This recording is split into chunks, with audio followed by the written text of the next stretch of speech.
So President Trump has threatened Iran that after 5 days and they refuse to open the Strait of Hormuz and allow vessels to pass, that he's going to send Iran back to 50 years ago when they didn't know much about electricity or anything that has to do with energy stability. Now, people have been wondering, what exactly does Trump mean by these strong words?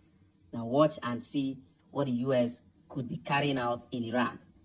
Why and exactly how would the U.S. strike Iranian power plants? Here's the scenario. To pressure Iran into keeping the Strait of Hormuz open, the U.S. would target 3 main facilities. The biggest is the Damavand power plant, followed by the Salimi Neka plant, along with a couple of hydroelectric facilities. But there's a major logistical problem. Most of these plants are located way up in northern Iran. To reach them, the U.S. would likely need to launch heavy bombers from a base in Cyprus. To get the job done, they'd rely on the B-1 Lancer. These bombers are incredibly fast and designed to swoop right in on their targets. Meanwhile, the massive B-52 Stratofortress would deliver the heavy blow, dropping over 90 precision-guided bombs at once, capable of completely leveling hectares of energy infrastructure. To force open the Strait of Hormuz, the United States has devised a drastic new strategy, systematically crippling the Iranian regime's power grid.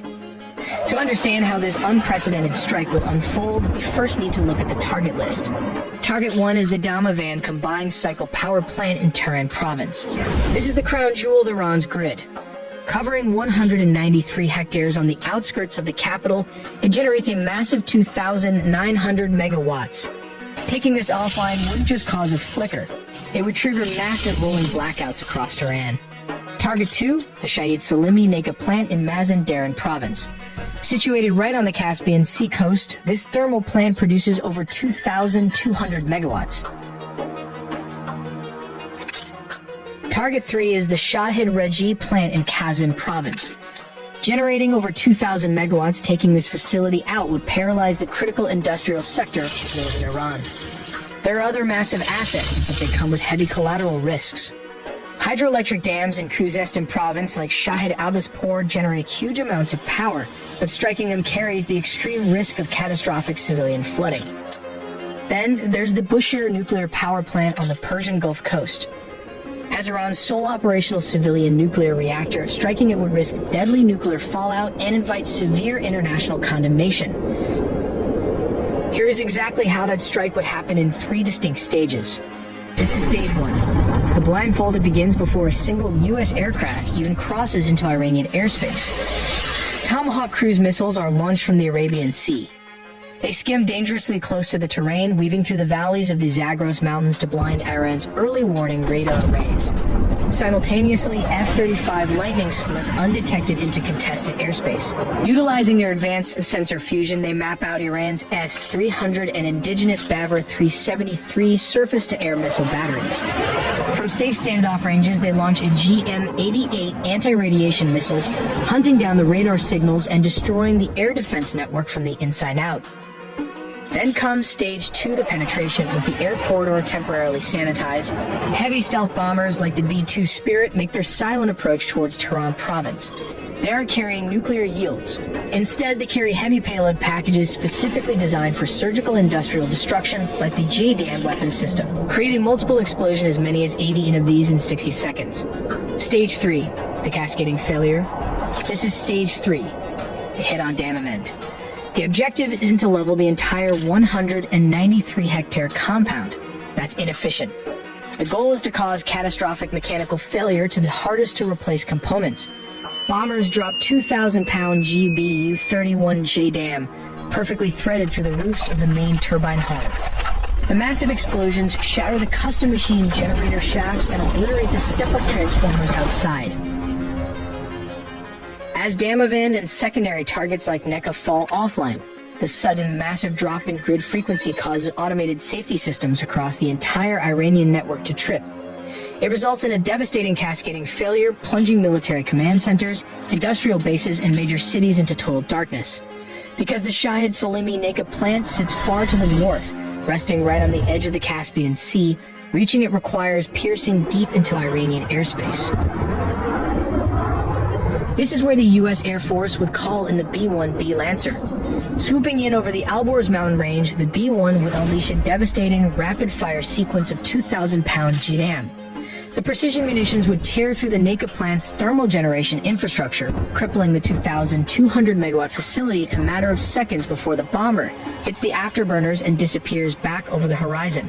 Further inland in Kazan province, operating from safe, high-altitude standoff ranges, the B-52 acts as a flying arsenal. Once the fighter jets from Cyprus and other regional bases have successfully suppressed any remaining surface-to-air missile threats, the B-52 would move into position. It would methodically drop a heavy, sustained payload of precision-guided bombs, systematically flattening the plant's massive cooling towers, transformer yards, and boiler houses. Not to forget, it can also carry up to 27 conventional bombs in its internal weapons bay. These can be Mark 82 dumb weapon, which can be dropped in succession on a large scale without any guidance system.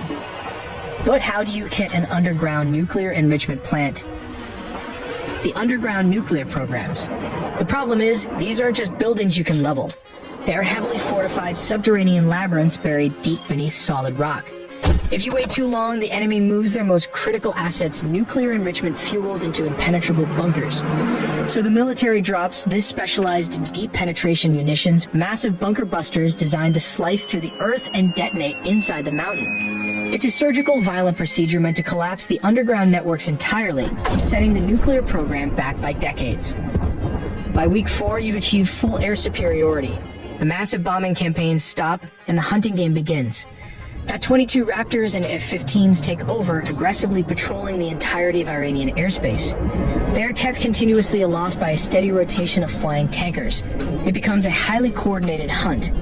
Targets are identified by Space Force satellites and Central Command, with the data fed straight to the fighters, usually directed by an E-2D Hawkeye command plane. The primary strategy here is to avoid a ground occupation entirely. Instead, the U.S. controls the battle space from above. Striking from the air, the absolute second a target exposes itself. They are specifically hunting for missile launchers, which are typically tucked away in hidden underground facilities. To keep the pressure on, MQ-9 Reaper drones patrol the skies 24/7. The moment the enemy rolls out a ballistic missile to attempt a launch, those Reapers are already waiting above, ready to wipe it out with Hellfire missiles. Even if you are bombarded with all kinds of spam emails, jump calls, and all kinds of online breaches with our financial data, this data doesn't just result in spam and scam attempts. It can also affect your insurance rates and ultimately will lead into a loan denial just when you might need credit. Incogni helps protect your privacy by regularly scanning and preventing data brokers from re-uploading your information. You'll also get a clear, real-time dashboard to track the status of your data. As an add-on with Incogni Unlimited plans, you can gain access to this custom removal tool. That's where Incogni comes in. Copy the link of any site exposing your information. Go to the custom removals tool, paste the link, and click submit. That's it. Then wait about 30 to 45 days, and just like that, your data is removed. So take your personal data back with Incogni. Use code AITELLY with the link below incogni.com/AITELLY and get 60% off on an annual plan. But why use 3 different strategic bombers? The B-1B Lancer, known as the Bone. This supersonic heavy hitter carries the largest payload of any U.S. bomber. It can dash in at high speed and low altitude to deliver massive barrages of cruise missiles or satellite-guided bombs to clear the path. And finally, the B-52 Stratofortress. It may look old, but do not underestimate it. It acts as a flying missile truck, capable of launching long-range cruise missiles from hundreds of miles away, while outside the reach of Iranian air defenses. Let's take a look at how this works. The first line attack involves the B-2 stealth bomber moving in to destroy high-value air defense systems like the famous S-400 Triumph and other surface-to-air missiles, effectively disabling them by using its stealth technology. Next, the B-1 Lancer flies at a very low altitude towards enemy targets to take out older anti-aircraft guns and missiles. This clears the way for conventional aircraft like the B-52 Stratofortress, which can then sweep in to destroy any critical infrastructure without facing anti-aircraft threats. This is the reason they need both the B-2 stealth bomber and conventional bombers, as there are only 19 units of the B-2 Spirit in service to date.